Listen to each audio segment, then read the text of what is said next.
Hello friends, welcome to the GS foundation. एक बार फिर से आप सभी छात्रों का स्वागत करता हूं जीएस फाउंडेशन के इस ऑनलाइन प्लेटफॉर्म पे। और दोस्तों, सबसे पहले तो मेरा आपसे ये रिक्वेस्ट रहेगा कि आप इस सेशन को फटाफट से दोस्तों के साथ शेयर कर दीजिए। फटाफट से इस सेशन को आप दोस्तों के साथ अवश्य शेयर कर दीजिएगा। और यदि आप भी इस चैनल पर नए हैं तो चैनल को ज़रूर सब्सक्राइब कर लीजिएगा दोस्तों। बेल आइकन को ज़रूर प्रेस कर लीजिएगा। आज के सेशन में हम लोग करने वाले हैं बौद्ध धर्म, और बौद्ध धर्म से संबंधित बड़े ही महत्वपूर्ण प्रश्नों को यहाँ कवर करेंगे विथ फुल एक्सप्लेनेशन। और दोस्तों, एक्सप्लेनेशन भी आपके एग्जाम के दृष्टिकोण से महत्वपूर्ण होगा, क्योंकि इससे भी आपके परीक्षा में सवाल पूछे जाएंगे। और याद रखिएगा दोस्तों, मेरी वीडियो डेली 12 बजे दिन में आती है, तो इसे रोज देखना मत भूलिएगा। तो आज के सेशन की शुरुआत करते हैं।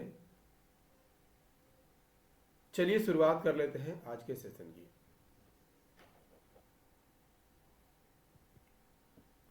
देखिए, पहला सवाल जो आपकी स्क्रीन पर है दोस्तों, क्या कहता है? कहता है कि गौतम बुद्ध ने किस स्थान पर महापरिनिर्वाण प्राप्त किया था? ऑप्शन है कुशीनगर, श्रावस्ती, लुम्बिनी या सारनाथ। आंसर कीजिए। गौतम बुद्ध ने किस स्थान पर महानिर्वाण प्राप्त किया था? कुशीनगर, श्रावस्ती, लुम्बिनी या सारनाथ। इसका सही आंसर हो जाएगा दोस्तों, महापरिनिर्वाण कुशीनगर में हुआ था। Option A is the correct answer. इससे संबंधित कुछ पॉइंट्स देख लेते हैं दोस्तों।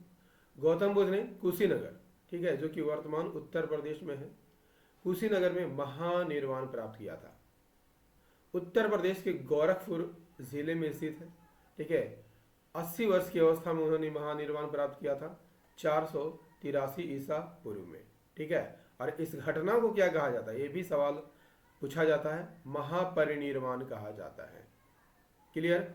चलिए, अगला सवाल आपके स्क्रीन के सामने है।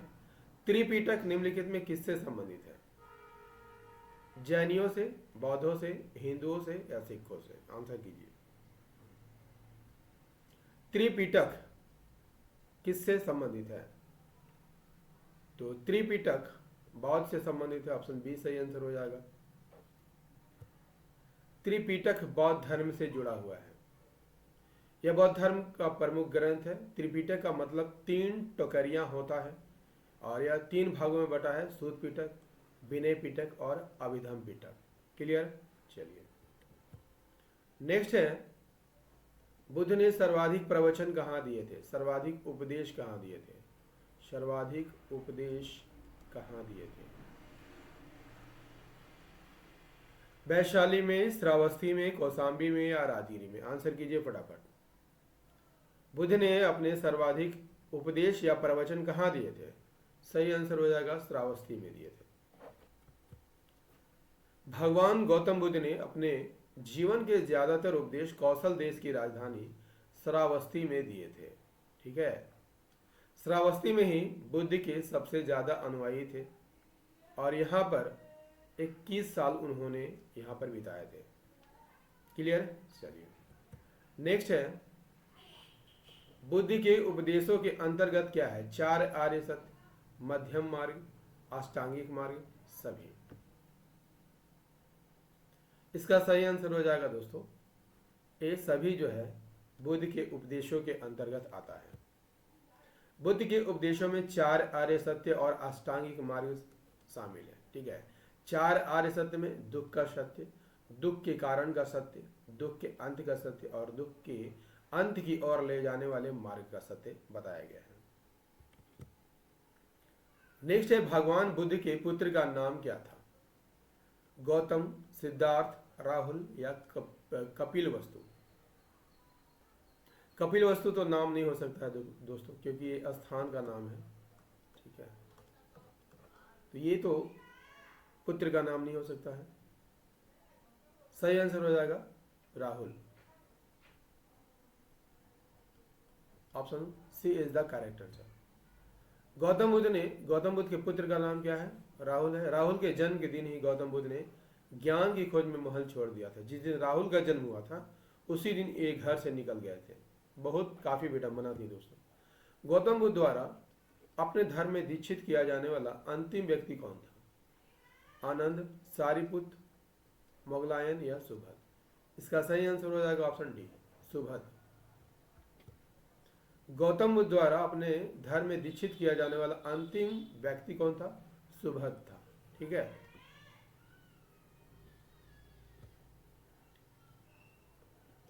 निम्नलिखित में से किस स्थान में गौतम बुद्ध का जन्म हुआ था? लुम्बिनी, उरुवेला, सारनाथ या गया? किस स्थान पर गौतम बुद्ध का जन्म हुआ था? इसका सही आंसर हो जाएगा दोस्तों लुम्बिनी।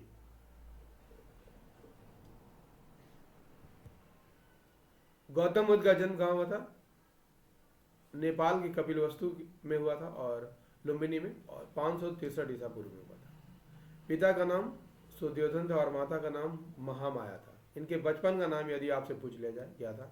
सिद्धार्थ था। और 29 साल की उम्र में गौतम बुद्ध ने अपना घर त्याग दिया था। और दोस्तों सेशन कैसा लग रहा है कमेंट करके जरूर बताइएगा।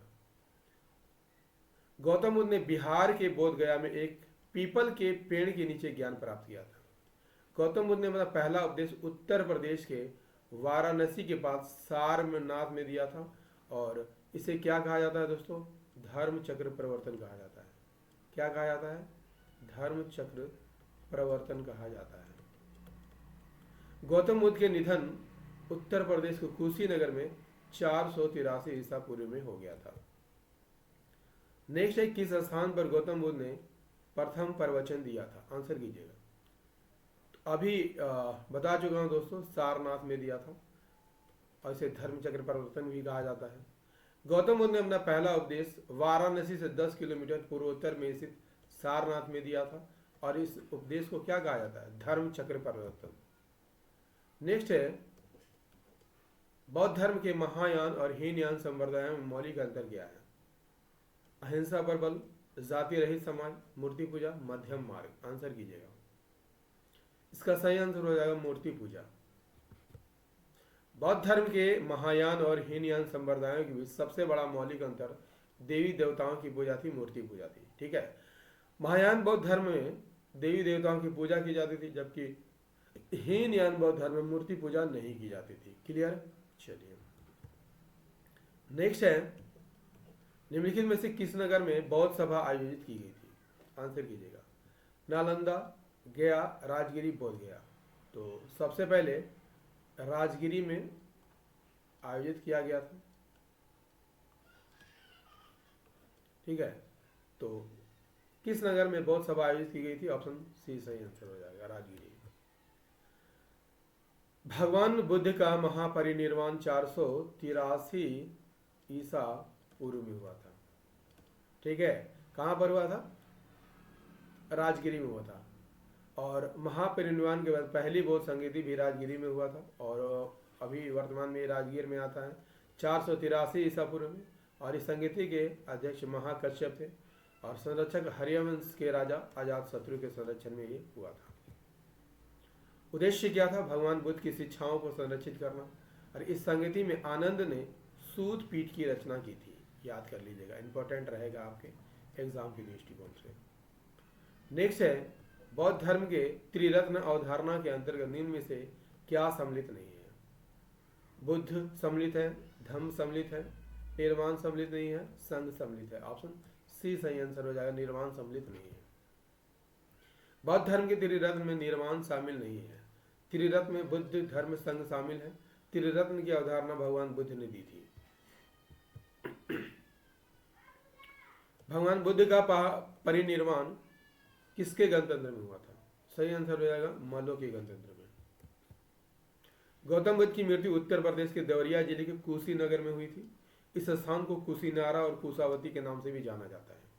यह कुशीनारा के मल्लों का राज्य था और मृत्यु कब हुई थी? 483 ईस्वी पूर्व में। किस शासक के शासनकाल में चतुर्थ बौद्ध संगीति का आयोजन किया गया था? अशोक, कालाशोक, कनिष्क या अजातशत्रु? पहली बौद्ध संगति अशोक के काल में हुई थी। द्वितीय बौद्ध संगति कालाशोक के काल में हुई थी। तीसरी कनिष्क और चतुर्थ जो चौथा जो है पहली बौद्ध संगति अजातशत्रु के काल में हुई थी।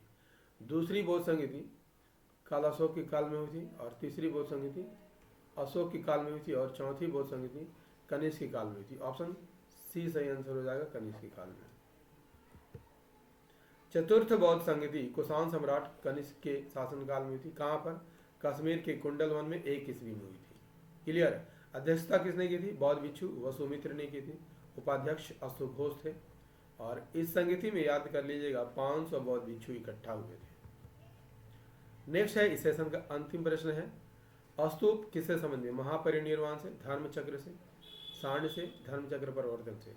तो स्तूप जो है महापरिनिर्वाण से संबंधित है। स्तूप का संबंध बौद्ध धर्म से है। गोल टीले या गुंबद आकार का होता है। स्तूप में आमतौर पर बुद्ध या अन्य संतों के पवित्र अवशेष रखे जाते थे।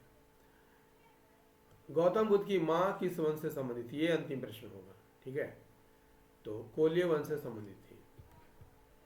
गौतम बुद्ध की माँ जो है कोल्य वंश से संबंधित थी। जन्म गौतम बुद्ध का जन्म 563 ईस्वी में हुआ था। शाक्य वंश के राजा सुधोधन और कोल्य वंश की राजकुमारी महामाया के घर। दोस्तों सेशन कैसा लगा कमेंट करके जरूर बताइएगा।